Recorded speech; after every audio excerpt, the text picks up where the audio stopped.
Hello everyone, welcome back to my YouTube channel. तो आज का जो वीडियो है that is going to be very very beneficial if you are studying law subject irrespective of the course. जो भी आप कर रहे हो, अगर आप कोई भी लॉ पढ़ रहे हो तो ये वीडियो आप लोग के लिए बहुत हेल्प करेगा। So the topic for today's video is the difference between clause and subsection. तो आप लोगों ने देखा होगा, जब भी आप कोई भी लॉ पढ़ते हो तो काफ़ी सारे पॉइंटर्स होते हैं ना। उन पॉइंटर्स को कब क्लॉज बोलना है, कब सब सेक्शन बोलना है, आइए इस छोटे से एग्जाम्पल की मदद से हम उसको समझते हैं। सो सेक्शन नंबर 2 अगर हम देखें ना, कंपनीज एक्ट 2013 का, तो ये बात करता है अबाउट द डेफिनेशंस। तो इस वाली सेक्शन में सारी की सारी कंपनीज एक्ट की डेफिनेशंस होती हैं। अब आप देखोगे फर्स्ट वाली जो लाइन है ना, उसमें उन्होंने सीधा सीधा एक लाइन लिख दी है, in this act unless the context otherwise requires. और उसके बाद में इन्होंने 1 2 3 4 5 ऐसे करके बहुत सारे इन्होंने पॉइंटर्स दे दिए हैं, जिसमें हर एक टर्म की इन्होंने डेफिनेशन बताई हुई है।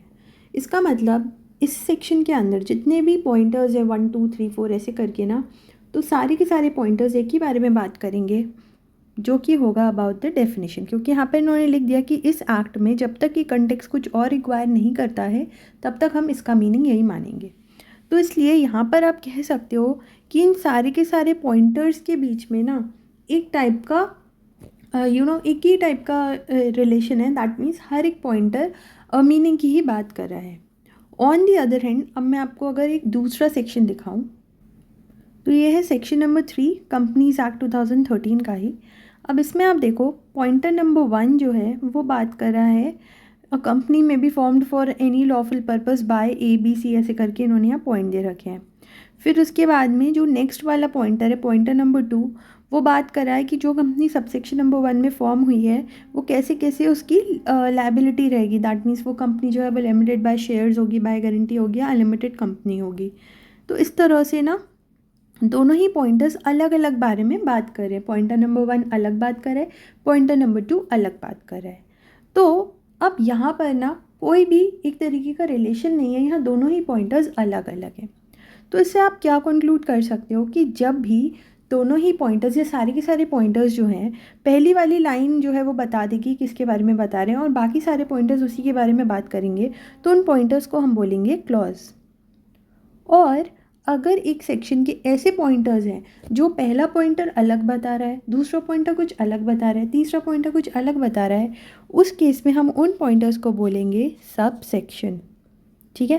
तो ये जो पॉइंटर्स होते हैं ना, ये जो सेक्शन है उसी के ही कंपोनेंट्स होते हैं, और कुछ उसमें हम बोलते हैं क्लॉज और कुछ केसेस में हम बोलते हैं सब सेक्शन। तो आई होप आपको ये क्लियर हो गया होगा। एक एग्जाम्पल से मैं आपको और बता देती हूँ। अब जैसे आप देखोगे ये वाला जो आपका सब सेक्शन नंबर 1 है ना, तो सब सेक्शन नंबर 1 में भी आपको दिख रहा होगा कि यहाँ पर इन्होंने ABC पॉइंट दिए हैं। अब यहाँ पर अगेन क्या हुआ है ना, एक ही लाइन इन्होंने दे दी है, दैट अ कंपनी में be formed for any lawful purpose bye के बाद में इन्होंने 3 पॉइंटर्स दे दिए हैं। तो यहाँ पर ये जो पॉइंटर है ए, ये बता रहा है कि पब्लिक कंपनी में कब कंपनी लॉफुल पर्पस के लिए बन सकती है, फिर प्राइवेट कंपनी में कब लॉफुल पर्पस के लिए बन सकती है। मतलब अगेन यहाँ पर इन तीनों पॉइंटर्स में क्या बिल्ड हो गया है, एक रिलेशन बिल्ड हो गया है। तीनों के तीनों पॉइंटर्स जो हैं वो इस बारे में ही बता रहे हैं कि कब कब जो है कंपनी लॉफुल पर्पस में फॉर्म होगी। तो इसलिए यहाँ पर हम क्या बोलेंगे, यहाँ पर हम ABC को बोलेंगे क्लॉज। तो इसका मतलब ये हो गया हमारा section number 3, sub section number 1 और क्लॉज नंबर ABC। ठीक है ना।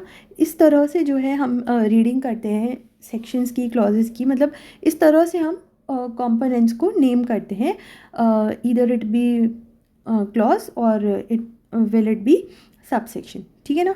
तो आई होप कि ये डिफरेंस आपको समझ आ गया होगा। एंड अगर अभी भी कोई डाउट हो then you can feel free to comment down. And also जो मेरे न्यू लेक्चर्स आने वाले हैं ना, उनसे आप ज़रूर जुड़ना। बहुत सारे मैं लेक्चर्स लेके आने वाली हूँ CA फाउंडेशन बिजनेस लॉ के, तो उनको आप ज़रूर सपोर्ट करना। And I am damn sure कि आपको उन लेक्चर से बहुत हेल्प मिलेगी। So I am ending this video here and thank you so much.